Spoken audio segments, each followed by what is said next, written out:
Sedgwick was part of a giant farm of the Sedgwick family. The Sedgwicks had been a major banking and industrial family in Syracuse, and when the first two generations had died off, the estate was divided among the children, but many of them bonded together to create a kind of a business, a land trust, which they then developed, offered to people wanting to build homes.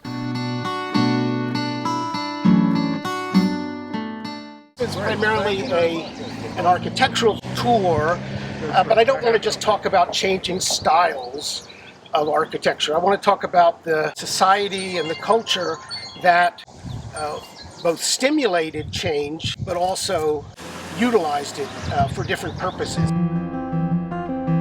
Sedgwick was competing with other neighborhoods at that time, at the beginning of the 20th century, to be the new enclave for the well-connected and the richer classes. They were competing with older neighborhoods like West Onondaga, where people were moving from, but they were also competing with Berkeley Park and Scott Home and Strathmore and others, which very quickly followed this model.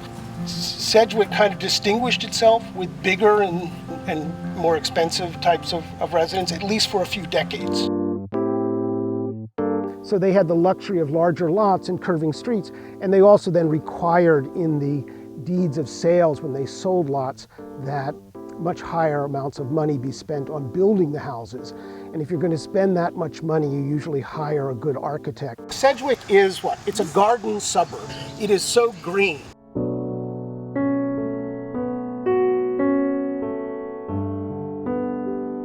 This is one of many houses along Sedgwick designed by the architect Paul Huber, 1923. Huber begins building rather simple and accessible houses. It is not quite colonial revival, but it has the same kinds of sort of massing and proportion.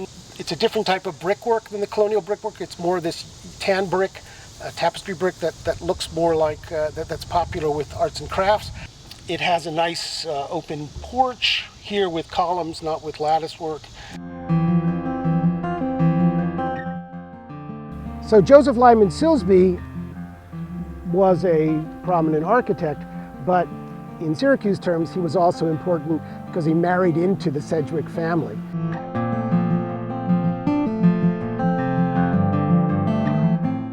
And they had lots of children, and this is the home of one of their daughters.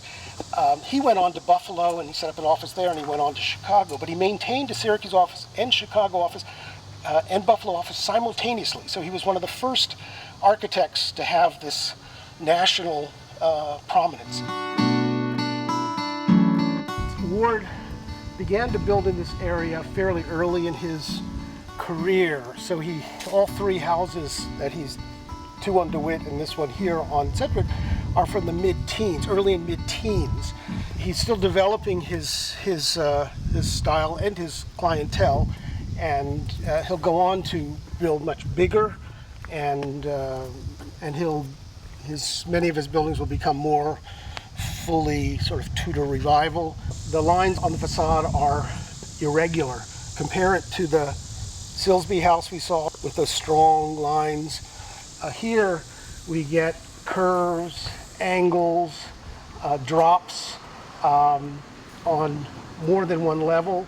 There's not as many window types as we'll find in some other Ward houses, but it's a very lively design.